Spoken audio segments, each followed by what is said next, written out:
In this video, I'm going to show you how to put a moving image on a completely different background in Adobe Premiere by using the Object Mask tool.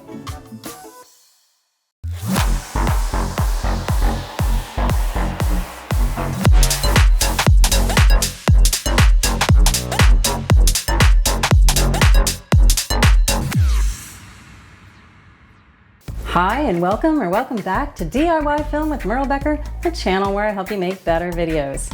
Alright, in January 2026, Premiere introduced the Object Mask tool, which now takes care of the majority of masking tasks inside of Premiere. It's a powerful tool that uses AI to identify and follow objects frame by frame, essentially rotoscoping your footage. Roto what? Rotoscoping is the process of manually or automatically tracing around a subject in video, frame by frame, so that the subject can be isolated from the background. Got it. Let's dive in. I'm working in Premiere version 26.2.2, so if yours is older or newer, it might look slightly different.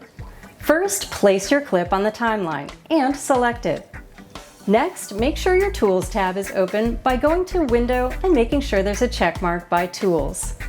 Then choose the Object Mask tool from the Tools palette, which is this one with the little box with the dotted lines around it. Click on it and select the part of your image that you'd like to track. I'd like to select this guy here with the sunglasses.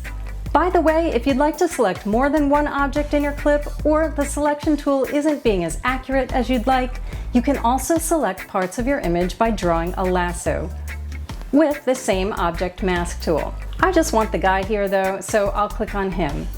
Now that I have the portion of the image that I want to track selected, it's time to do the tracking. So, depending on where your playhead is in your clip, you'll have to track both forwards, then backwards to get the entire clip. I'm here in the middle, so I'll go forwards first. To do this, go to the Effect Controls tab and hit the Forward Play button under the Object Mask section, and it'll then track forward.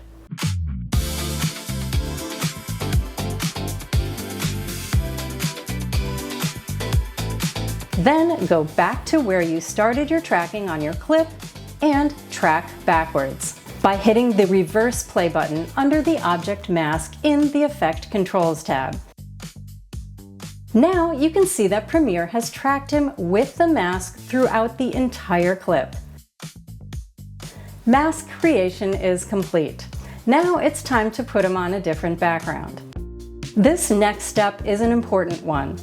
In the Effect Controls tab, drag the mask that you just created to your opacity menu beneath it.